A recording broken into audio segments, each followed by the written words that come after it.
What is going on, everyone? Yu-Gi-Oh here, and we are back with another combo video. First of all, I'd like to thank you all so much for your patience as we wait for the new updated post-Age of Overlord Mikankguu deck list. I'm still tweaking and trying to figure out what ratios are going to be best, and I guess try to incorporate a little bit more non-engine in the build, so that way, if we lose the die roll, we still have some really key interaction points that we can make use of on our opponent's turn. But this combo here uses two cards, our Neospace Connector Engine and our Emergency Teleport, which rather than go into Varus as a backup for Isolde, we're actually going to use as a means to get to our Assault Mode package. I think that adds more versatility to the deck, more one-card starters, and as a result, more durability as well if our connector gets negated. But in any case, I want to say also thank you so much for your love and support on all of these videos. We have reached over 600 subscribers, which is absolutely nuts to me. We are well on our way to the big 1K, and you are obviously a huge reason for that. So thank you all so much for your support. So with that all being said, let's get into it. Make sure you like, subscribe, and ding the notification bell to stay up to date in all that Mikankguu goodness. Okay, so let's start off with normal summoning our connector. We're going to go connector effect, and that's going to have obviously our Dolphin come out onto the field to play. We're going to activate Dolphin effect. You can get rid of any discard at this point, whether it's an equip or a Mikankguu girl, whatever the case may be. That'll allow you to extend later on in the turn. So we take a look at our opponent's hand, we see what they're at or where they're at and what they're on, and then we're going to just keep playing from there and build a board to work around them. So at this point, we're going to link these two guys off and go into our Isolde combo line. So we're going to Isolde effect, and we are going to search, and there's a big difference in our line here because we're going to search for another Neospace connector. I have, at this point in time, removed Roland from the deck list simply because I'm trying to, as I said, make more room for non-engine just in case we lose the die roll. So more to come as the new deck list comes out, but for now we're going to just grab another connector here, which is completely fine for us as just more discard fodder and something that we can use again to just increase our hand economy. So at this point we're going to Isolde effect. We are going to then send our Arabesque to the graveyard here. And as you can see, our graveyard's on the side. And that's going to allow us to special out our Renault. We're going to go Renault effect, target the Arabesque, add that to our hand.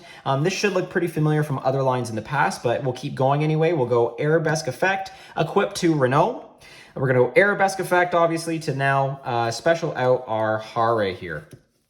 Now, of course, when we special out the Hare, Renault gets bounced back to our hand.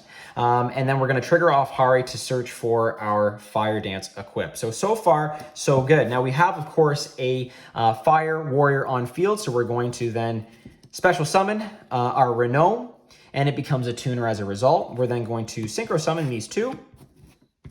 And that'll get us to our favorite here, Herald of the Arclight. Okay, we're then going to activate our Fire Dance non-target, bring back Hare from the graveyard, which is really nice. And we're going to link all of these off. And of course, that's going to go into our big 3 negate Appaloosa.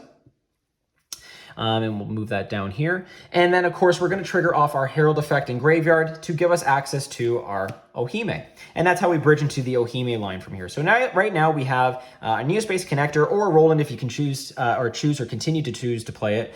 We have Emergency Teleport and, of course, like I said, the Ohime. So at this point in time, we're going to go into our Assault Engine, so that way we give Ohime a free discard. You could discard the Connector, but you'll see what I mean in a second.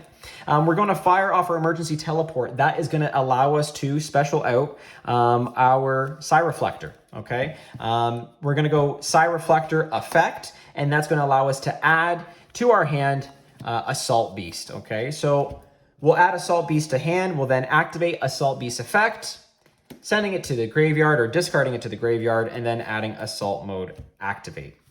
We're then going to activate Psyreflector effect. We're going to reveal that we have Assault Mode activate and special out our Assault Beast. And at this point, you can modulate its level anywhere from 1 to 4, or sorry, I should say modulate by increasing it from 1 to 4. We're going to increase it by 4, so it becomes a level 8.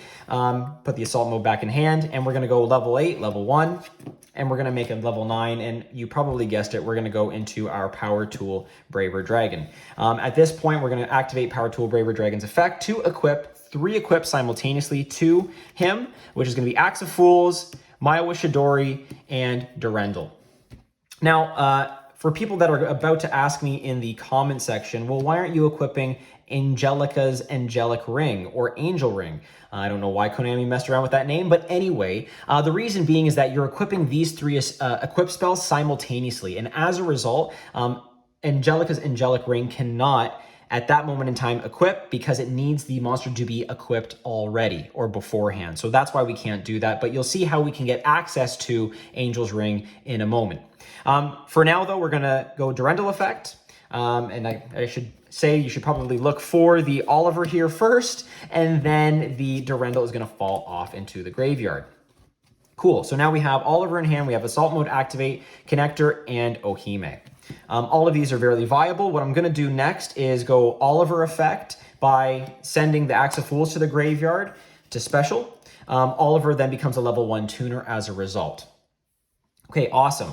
At this point in time, what we can do is make a Baron, or we can go down our Ohime route. I think what we'll do is we'll end up making the Baron here, which will also cause the Maiwa Shidori to fall off into the graveyard. So we'll make our Baron, and then we'll also go Oliver effect here, and target the Baron and equip to it. So now Baron becomes untargetable, which is really, really nice going into certain boards. Okay, excellent. Now what we can do is activate our Ohime. So we're going to reveal Ohime in hand, add our Ceremony, and discard at this moment in time the Assault Mode Activate. So that's really cool. We get to keep our hand economy really, really nice, and we can just keep playing from there. Okay, great. So at this moment in time, we're going to activate Ceremony, special out Ohime. Ceremony is going to hit the graveyard here. And then at this particular moment in time, we're going to activate Ceremony and dump Huli to our graveyard. Okay, so far so good. What we're going to do now is activate the Maiwa Shidori that fell off of our Power Tool Braver Dragon, target the Huli, and we're going to now summon out Huli, equip Maiwa Shidori to Huli effect, and that's going to allow us to look for Rivalry here, which is really, really good because Rivalry will give us access to either a Snatch Steal and Rondo or our Angel's Ring, as I mentioned before, okay? And you can equip Angel's Ring to either Huli to get another search or to Baron, just in case the Huli gets outed some way. But it's really nice because Baron is equipped, so that is a viable target for Angel's Ring. So just keep that in mind because that is something that I think does come up. So this is looking like our end board here. Remember, we still have one card in hand plus the other three that we didn't use, which is really great. So having 4 cards in hand, that gives us room for non-engine, hand traps and other things like that, which is really good. Let's see what we're looking at here. We have 3 monster negates here. We have a Baron, which is an Omni negate. We have a Rivalry, which can be a Snatch Steal or a Spell negate in Angel's Ring.